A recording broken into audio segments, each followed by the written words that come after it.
Fala galera, hoje tem mais desafio para vocês. Duas questões que poderiam muito bem ser de concurso público, brilhantemente resolvidas pelo professor Leandro. Então já acompanha a gente aí, se inscreve, deixa o like que eu tenho certeza que você vai se amarrar. Solta a vinheta.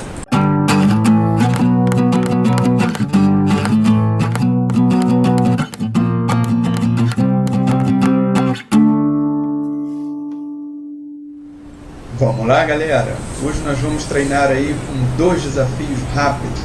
São desafios simples que vão treinar aí a habilidade de vocês, o poder de vocês interpretarem diversas questões, tá legal?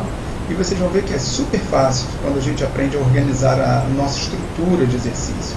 Sim, vamos lá. O primeiro deles vai tratar aí de um ônibus que faz 10 paradas em seu percurso. Num certo dia, o motorista desse ônibus partiu do ponto de origem com 10 passageiros. Na primeira parada, desceram 5 e entraram mais 6 passageiros. Na segunda parada, desceram 6 e entraram 7. Na terceira, desceram 7 passageiros que estavam lá dentro do ônibus, obviamente, e entraram outros 8. Mantendo-se esse padrão, vamos dar uma parada aí. Mantendo-se que padrão?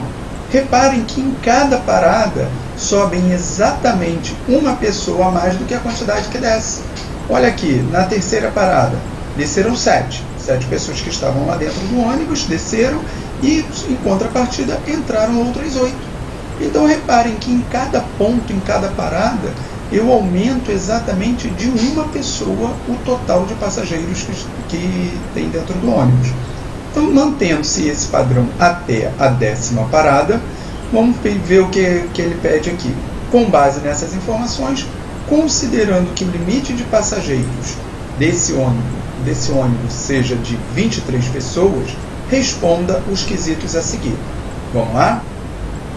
Bem, eu aqui tenho esses dois quesitos aqui para responder. Quantas pessoas haverá no ônibus ao final do percurso dessas 10 paradas? E a segunda delas, quantas paradas nos mesmos moldes, ou seja, nas mesmas condições impostas pelo enunciado, sugeridas, na verdade, pelo enunciado, poderia esse ônibus fazer além das 10 paradas iniciais? Vamos ver?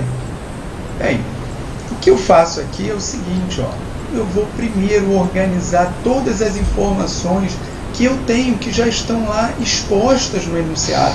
Mesmo que eu não saiba resolver, esse primeiro passo é fundamental na resolução de qualquer questão, seja um desafio, seja uma questão de lógica matemática, seja uma questão de concurso, enfim, seja uma questão que misture diversos aspectos, diversos conceitos teóricos. É fundamental você treinar isso. A hora que você estiver bem treinado nesse quesito de organizar as informações que o enunciado está te fornecendo, você vai se dar bem em qualquer assunto dentro da matemática.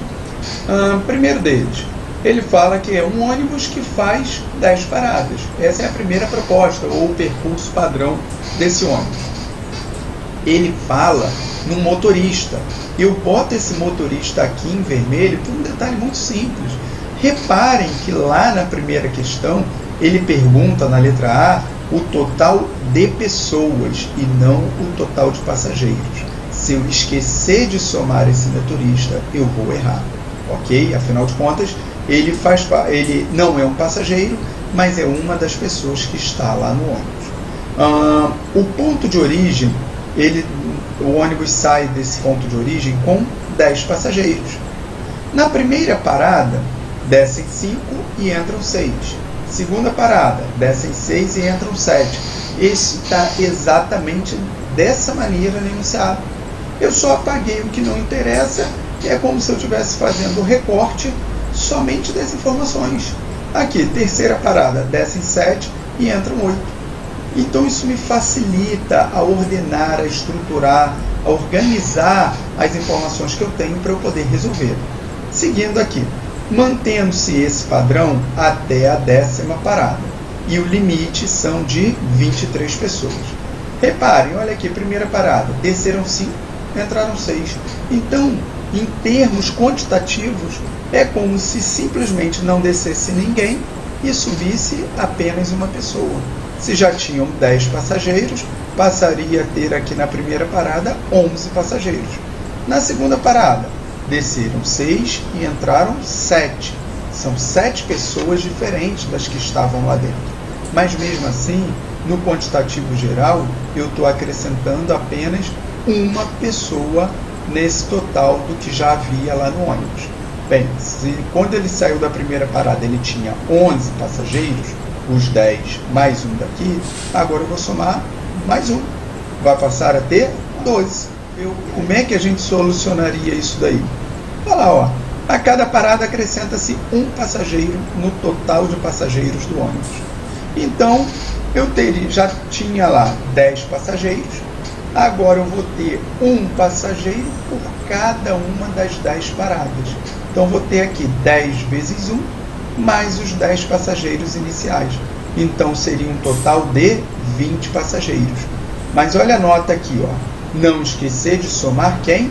Está lá em vermelho, que foi posto em vermelho lá no slide anterior, o motorista.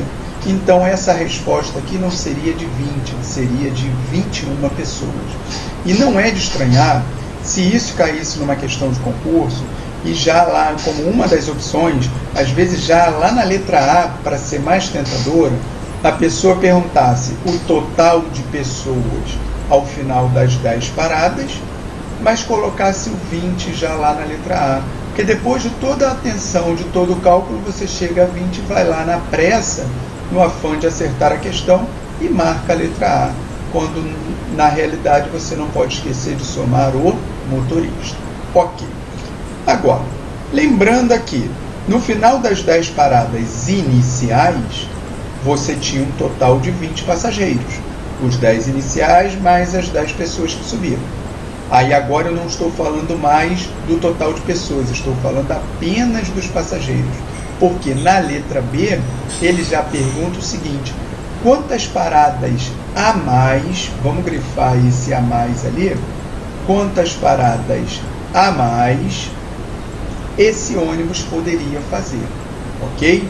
Então ele já tinha feito 10 e ele iria fazer mais algumas paradas, só que o limite de passageiros são de 23. Aí, quando o enunciado fala do limite, ele não fala do limite de pessoas, ele fala do limite de passageiros. Então, bastaria ele fazer exatamente 3 paradas a mais, se ele mantivesse os mesmos moldes das paradas iniciais, ou seja, acrescentando uma pessoa por parada. Tá legal?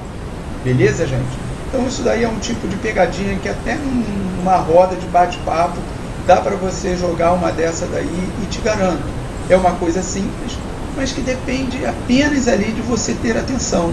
E a maioria das pessoas acaba tropeçando nesse tipo de situação. Então é começar a prestar atenção nesse tipo de detalhe que a gente começa a ficar preparado para as questões de concurso, seja ela da banca que for. Tá legal? Bom? Aqui eu falo de recipientes sem marcação, ou seja, eu possuo 2 recipientes sem qualquer tipo de marcação de volume, sabendo apenas que a capacidade de cada um deles é de 3 litros e de 7 litros. Considerando inicialmente os 2 recipientes vazios e uma fonte de água, como faço para obter exatamente 2 litros? Reparem, o que eu chamo de recipientes sem marcação são recipientes que não vão ter graduação nenhuma. Ou ele está vazio, ou ele está cheio, e aí se ele estiver cheio, eu sei que ele tem exatamente 3 litros no caso do menor, ou 7 litros no caso do maior. Agora, se ele tiver mais ou menos pelo meio, se ele tiver quase cheio, isso não dá para eu precisar de forma alguma qual é o volume que tem ali dentro, ok? Dá para eu estimar, mas aqui eu preciso de uma coisa exata, ok? E eu só tenho esses 2 recipientes, esses 2 tipos de medições, e eu preciso chegar exatamente a 2 litros. Imaginem esse primeiro recipiente daqui. Isso seria o padrão de recipiente com gradação. Em geral, se isso daqui tiver 1 litro, aquele primeiro tracinho ali indicaria 200 ml, o segundo 400 e assim por diante. Agora, os que eu tenho no enunciado são coisas desse tipo. Eu não tenho gradação nenhuma, eu não tenho tracinho nenhum aqui. Eu só tenho eles dois e uma fonte de água, os dois a princípio vazios, e eu preciso chegar exatamente a 2 litros.